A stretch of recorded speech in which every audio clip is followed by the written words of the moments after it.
Good morning, everybody. Uneducated Economist here. So I'm going to read you this email, and it has to do with the anti-dumping and countervailing duties.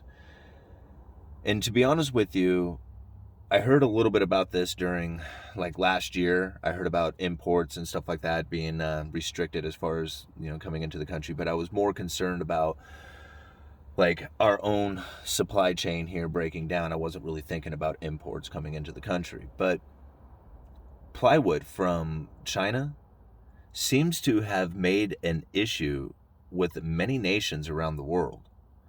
And if you listen to this email and then take a look at some of the links I have down in the description for you guys, and then I'll also read some of the response that the gentleman gave, it looks like there could be a flood of Chinese plywood coming onto the market soon. Now, I'm not positive about it, but if you put all these pieces together, it certainly points in that direction. Now, listen to this. Now, I'm not going to say where he's from. He's not in the United States and he's not in Canada. It says, "Dear Simon, I am a plywood producer and also a sales agent and follow your videos every day.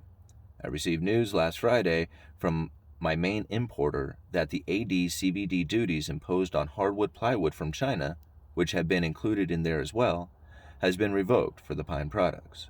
And now it's just a matter of time until the U.S. gets flooded with pine plywood again, all types.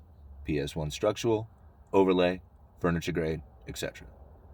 Also, that the next year, the importers are hoping it will also be revoked the overall duties imposed by Trump during the trade war. I believe around 25%. So I really would like to hear your talk about this topic, if possible. Thank you very much in advance for your kind attention." Now, I can't just come out here and just read this email without having something to back it up. That's where I came up with the link. So while I was waiting for his response, because I asked him, I said, "Do you have anything that I can share with the viewers, something I can put down in the description, something that they can link to and judge for themselves?"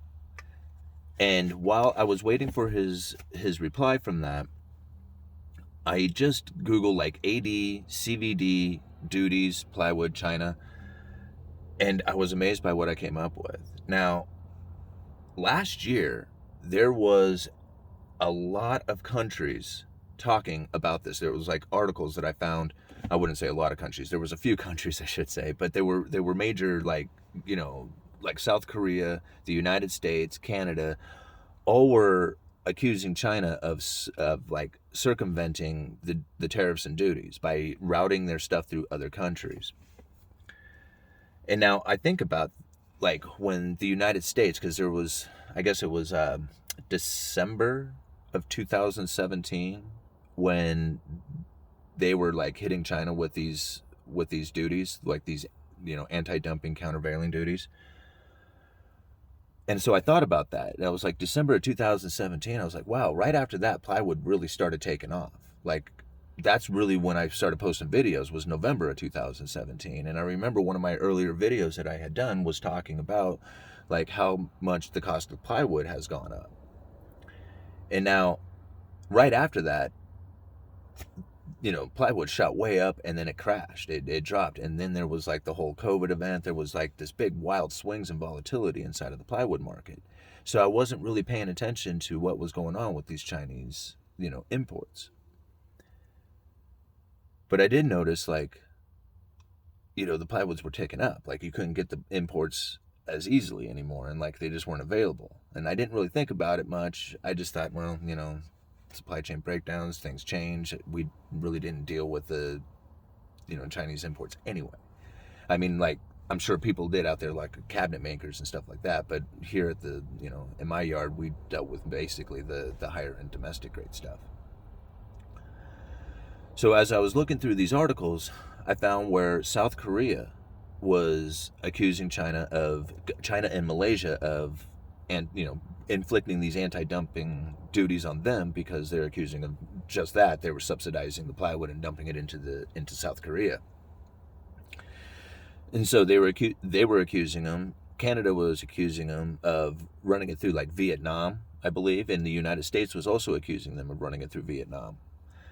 So there was all this accusation of it taking place. However, Canada just, and if I remember right, they called it a disappointing decision. that they found that the foreign imports, the Chinese imports, were not trying to circumvent or have any kind of wrongdoing with them. So I found that very interesting. It was just like, so Canada actually had a very like opposite decision of what everybody would have thought, coming from the accusations of that, China was dumping this plywood into Canada. And Canada, once they did the review, said, no, that's not the case. So as I did a little bit more research, I found where here in the United States, they're reviewing. They, what do they call it? I think they called it updating or something like that. All these duties that are taking place. And so when I read through that, I was just like, well, they're changing a lot of stuff about it. Is this plywood going to come into the United States? Like, are they going to ease the restrictions on this plywood after the, update is done to the AD/CVD duties? Now, I know this is really confusing, guys, but if you go down and you read all the links to this stuff, it really starts to make sense. Now, this is what he replied back to me. The Department of Commerce, DOC, filed its remand redetermination of the Court of International Trade in the ongoing litigation over the DOC's circumvention decision involving radiata agathis plywood. The DOC is continuing to find that radiata agathis pine is not circumventing the AD/CVD orders. Namely, the DOC has found that the radiata agathis pine was commercially available prior to December 8, 2016, contrary to the petitioner's allegations, meaning there is no circumvention. This is just an interim step. Next, there is one additional opportunity for parties to file comments at the court. Petitioner has until June 4th June 4th to file its objections to the DOC's determination, and then we have until June 16th to respond. At that point, the judge will decide whether to affirm the DOC's determination or send it back to the DOC's once more. So that's a lot of, to be honest with you, I read all that and I'm not quite sure what that means, except for what I read inside of the links that I left down in the description, is that somewhere around December 17th or December 2017, they hit China with these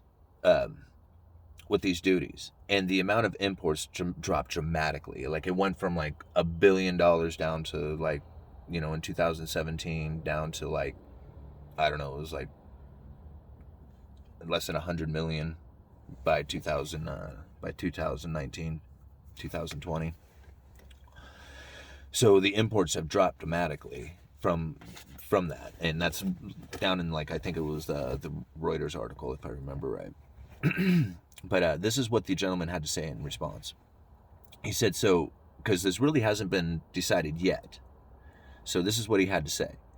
So we can place orders, but only if the mill is willing to accept orders knowing we cannot pay for or have them ship until the judge makes the final decision. He's like, the judge makes the final decision expected sometime after June 16th. There is no clear deadline that the judge has to decide by that the judge has to decide to. So by the judge, I'm trying to read it exactly word for word. Judge could decide in days, weeks, or months after June 16th. And if the petitioners appeal a positive decision from the judge, we will still not be able to ship anything until the appeal is ruled on. So basically what he is saying is that they can place the orders, but they can't make the payment until the judge makes the ruling. And they can't ship anything until until the appeal is ruled on. So I don't know. You put the pieces together and it really looks like there could be some domestic or some Chinese plywood coming into the domestic market here real soon. And if you kind of go off of what Canada had made their judgment call on, it looks like the United States might do something very similar.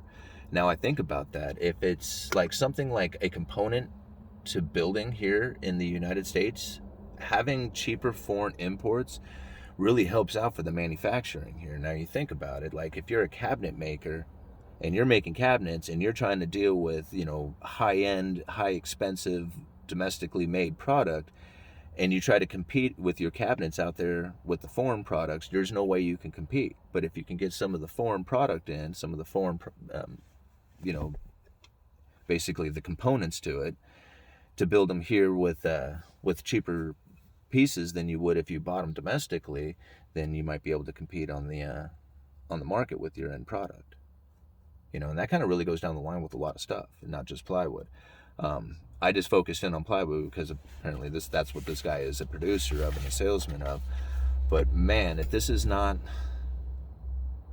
if this is not something, I mean, this could really change the course of, you know, the prices here. Because I mean, you think about it, at $80 a sheet for half-inch CDX, that really leaves a lot of room for, you know, people to even pay duties to get their product into the United States. If they can even sell it for, you know, if they could even come close to selling it for $80, that gives them a lot of room to move. You know what I mean?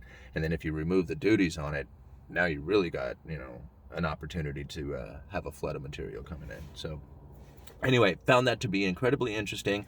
I'm not going to leave links to the emails. You're just going to have to trust me. That's what it read. And I'm not a very good reader, so you might have to listen to it a couple of times. But I will leave links down in the description for you guys to all this stuff that I was referring to. So, all right, Uneducated Economist, you guys let me know.